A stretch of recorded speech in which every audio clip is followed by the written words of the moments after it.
বাংলাদেশের হাওর, পৃথিবীর আর কোথাও এমন দৃশ্য, এমন সৌন্দর্য নাই লাইফে। এই প্রথম এমন পরিস্থিতি, এমন দৃশ্যের মুখোমুখি ইটনার ধনপুর।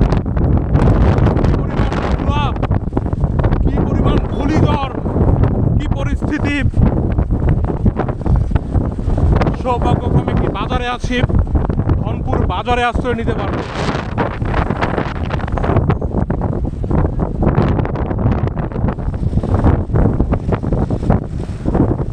বাতাসের তীব্রতায় উনি গাড়ি থেকে উল্টে পড়ে গিয়েছে। আমাদের জীবনে এমন মুহূর্ত আর কখনো আসেনি, এরকম হাওরের মধ্যে ধূলিঝড়, মনে হচ্ছে মরুভূমির মধ্যে কোনো মরুঝড়ের মধ্যে আছি। এটা কি ধনপুর বাজার, ধনপুর স্কুল? এটি কিশোরগঞ্জের একটি ইউনিয়ন সদর। আমি আপনার বাড়ি কোথায়? কোন ইউনিয়ন?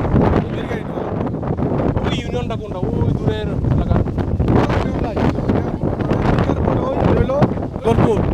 এরপর আবার যশোর আছে। কোথেকে আসবে? চামড়াঘাট থেকে? ও, ওই চামড়াঘাট থেকে, বুঝছো, সামারচর মানে সুনামগঞ্জ নৌকা 1 ঘন্টা।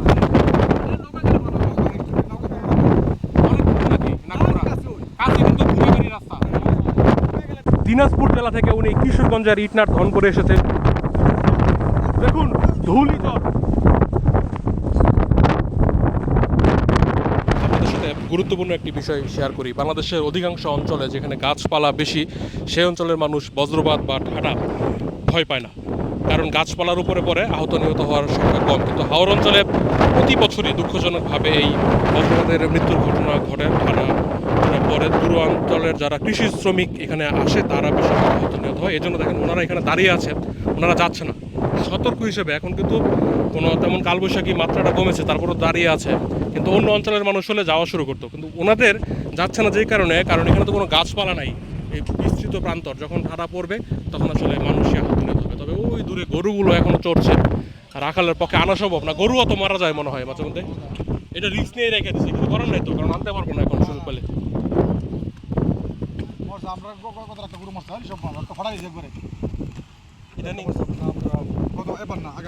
কত বছর গরু মারা গেছে?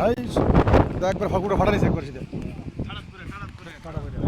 আর আপনার মির্কা ইউনিয়নে আপনার এনে মারা গেছিল 3টা আপনার হিন্দু লোকের গরু। আপনার ঠাড়া ধরে হিন্দু লোকের গরু মারা গেছে। এই ইউনিয়নে হিন্দু বেশি না মুসলিম বেশি? এই ইউনিয়নে আপনার হিন্দুরা সবচেয়ে বেশি। এটা আপনার এই যে দর্প ইউনিয়ন যা আছে সব হিন্দু। ধনপুরে হিন্দু, আবার সাল্লা তো হিন্দু, মানে এখান থেকে হিন্দুর এলাকা শুরু, উত্তর দিকে বেশি। থেকে করে সামারসর, সাল্লা, কুমিরগাঁও, বিরাই যা আছে সব এলাকায় হিন্দু। ওই দিক থেকে মুসলমান বেশি না?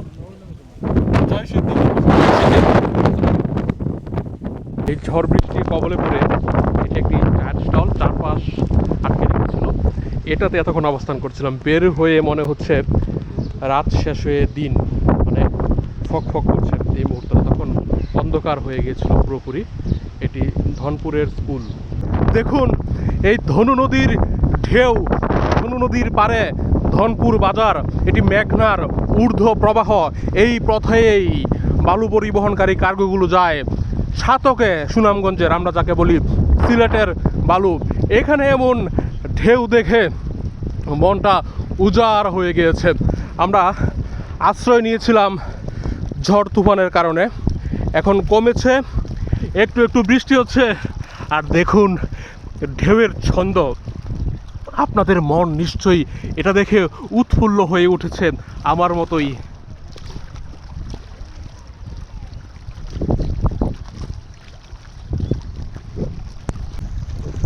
দেখছো মানে কি ঢেউ। অন্ধকার হয়ে আসছিল, ধূলিঝড়, তারপরে একটু ফকফকা দিন হলো, এখন রৌদ্রোজ্জ্বল মুহূর্ত। আধা ঘন্টার মধ্যে এই যে 3টা পরিবর্তন দেখলাম, এটা দেখে মোহিত হয়ে গেলাম। এটা সুরমার একটি শাখা, ওই পাশেরটা ধনু। ওই যে দূরে কি পরিমাণ সাদা করছে উন্মুক্ত প্রান্তর। জীবনে বহুদিন এমন জায়গা দেখি না, আপনাদেরকে দেখাই না বিস্তৃত হাওর এক মাস পরে সব তলিয়ে যাবে। সাগর শব্দের অপভ্রংশ থেকেই হাওর শব্দের উৎপত্তি। উপরে ধনপুর বাজার, ওইখানে স্কুল, পাখি উঠছে, নদীর ঘাট। এখানে একটু পরে চামড়া ঘাট থেকে আসা একটি ট্রলার বিরতি দিবে, আসবে চামড়া ঘাট থেকে ট্রলার। এটা যাবে কোথায়? সামারচর যাবে। দুইজন এসেছিলাম, আমি এবং আরিফ। কালবৈশাখী ঝড় দেখলাম, ভয় ছিল, কারণ হাওর অঞ্চলে সবচেয়ে বেশি বজ্রপাতের ঘটনা ঘটে, মানুষ মারা যায়, গরু মারা যায়।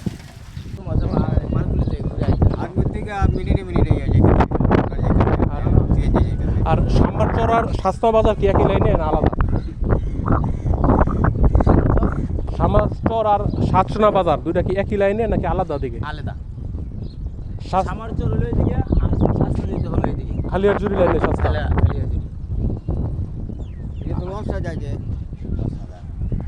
আপনারা কি কখনো ইয়াতে খালিয়াজুরির একটা বড় হাট আছে, সাপ্তাহিক হাট, ওখানে গেছেন নাকি? ওই খালিয়াজুড়ি না, তাহলে ইয়ার কথা বলতে লিপসা। লিপসা বাজার, লিপসা বাজার। লিপসায় যাওয়া আসা আছে? লিপসা বাজার আরো আগে গেছে। যাইতে হয় না? আগে তো ইতনা বাজার খাট বাজার ছিল, তখন চলো মাইবে গেছি। প্রতি সপ্তাহে একবার গেছি, আর পিঠা বাজার আর আছে। পেছনের ব্যাকগ্রাউন্ড দেখে আপনাদের অনুভূতি কি? ওসানিসা বলতে শুধু শুষ্ক মৌসুমে চালু থাকবে, এক মাস পরে আবার পানি তোলা যাবে, তখন আর ফেরি থাকবে, তখন ডাইরেক্ট নৌকা ট্রলার। আমরা ইটনা দামু। সুপ্রিয় দর্শক, আমরা আছি চামড়া ঘাটে, অনেকে এটাকে বলে চামটা বন্দর, কিশোরগঞ্জের করিমগঞ্জ হাওরের গেটওয়ে। অসংখ্যবার জীবনে আমি এসেছি। এই মুহূর্তে ফেরিতে যাব ইটনা। ইটনা থেকে আরও উত্তরে, আরও দূরে প্রবেশ করব।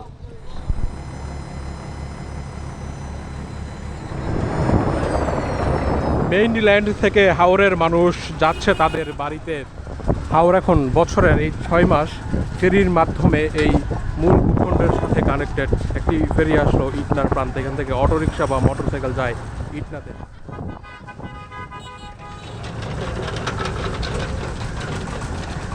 ওই পাশে চামড়া ঘাট, আমরা এই পাশে ইটনা যাওয়ার জন্য 19 কিলোমিটার বাইক ভাড়া করলাম, দুইজন 400 টাকা। মানে প্রতি বাইকের ভাড়া আগে 300 ছিল, আর এখন 400 করেছে।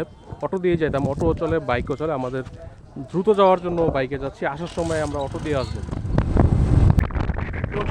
বাংলাদেশের যত বজ্রপাতে মৃত্যুর ঘটনা ঘটে তার মধ্যে সবচেয়ে বেশি হাওরে, কারণ বজ্রপাতের সূত্র হচ্ছে খোলা জায়গায় পড়বে, খোলা জায়গার মধ্যে উঁচু। এখন মানুষ খোলা জায়গায় কাজ করে, উঁচু বলতে কোনো গাছপালা নয়, মানুষই উঁচু, যেন মানুষের উপরই পড়ে। আমরা আরেকটা নদীর পাড়ে চলে আসলাম, এটা ধনু নদী। এটা ভাটিতে গিয়ে হচ্ছে ঘুরা উত্তরা, উজানে কংস, বাউলাই বৌলাই। চামড়াঘাট থেকে ইটনা যাওয়ার পথে এটা দ্বিতীয় ফেরিঘাট, এখানে ট্রলার ঘাটও আছে।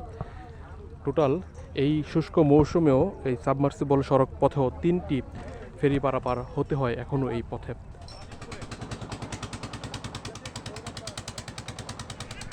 এটা বরিবাড়ি ইউনিয়ন, ইটনার বরিবাড়ি ইউনিয়ন। চামড়াঘাট থেকে আমরা ইটনার দিকে যাচ্ছি, ধনু নদী অতিক্রম করলাম। এই যে দেখুন এখানে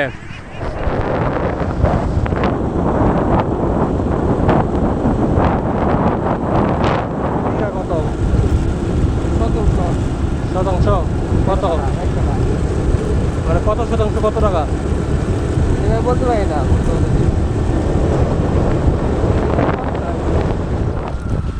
পুরা জমে যাচ্ছেন নাকি? এটা বাজারে বন্ধু বান্ধব আছে দেখা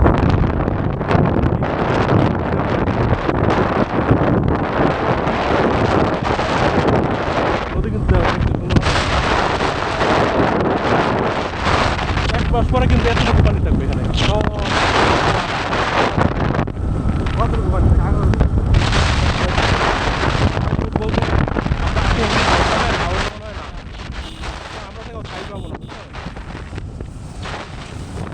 আমাদের চেয়ে বেশি পানি। ওই যে বাড়ি, বাড়ি মানে সমান হবে।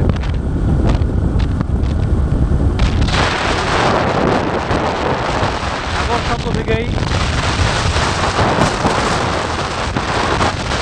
বাংলাদেশের নীল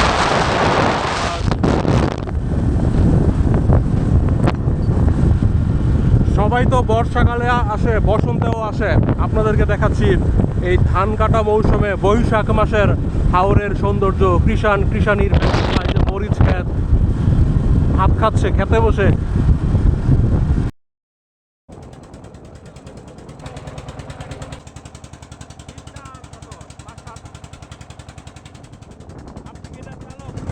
উনি নিচ থেকে বলছিল নদীর নাম ধনু। অধিকাংশ ক্ষেত্রে এই প্রান্তিক মানুষজন নদীর নাম জানে না, অল্প বয়স করা, উনি জেনেছে দেখে ভালো। মেঘনা নদীর ঊর্ধ্ব প্রবাহ, ধনু নদী উত্তরে যাচ্ছে, আমরা যাচ্ছি ইটনার দিকে, নদীর পাড়ের রাস্তা।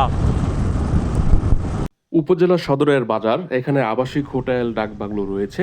ইটনা থেকে ধনপুরের অটোতে উঠলাম, পথে একটি যাত্রী নামলো। ধনু নদীর পাশে তৃণভূমি, তার পাশে রাস্তা, গবাদি পশু চড়ছে, অপূর্ব।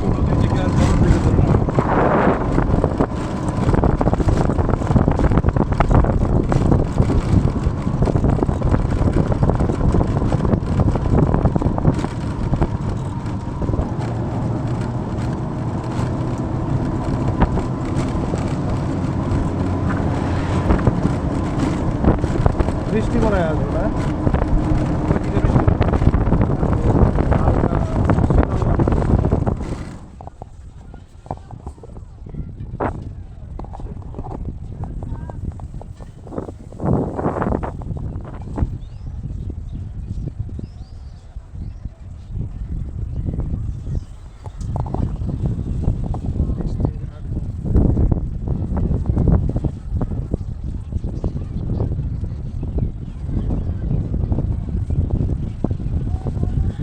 বাংলাদেশের হাওর অঞ্চল, কিশোরগঞ্জ জেলার ইটনা উপজেলার সবচেয়ে উত্তরের এলাকা ধনপুর। বৃষ্টি আসছে, কালবৈশাখী আসছে হাওরে। এখানে ধানের ব্যস্ততা, আমরা সৌন্দর্য দেখছি কিন্তু মানুষের কষ্ট। দ্রুত এই ধানগুলো উঠানোর তাড়াহুড়া। দেখুন কি পরিস্থিতিতে আছি, এই ধানগুলো এখন ভিজিয়ে দিবে। মাঝে মধ্যে এই দৃশ্য দেখতে তীব্র ঝড়ের কবলে পড়েছি, কতক্ষণ টিকতে পারি জানি না। আরিফ চলো আমরা আশ্রয় নেই, ধনপুর বাজারে গিয়ে আশ্রয় নিব।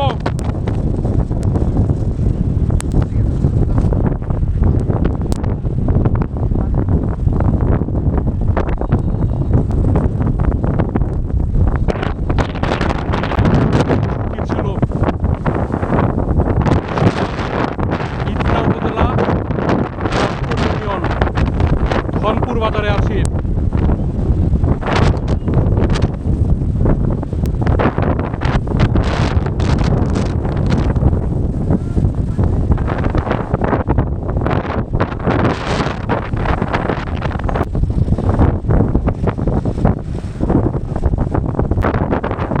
নিবাসী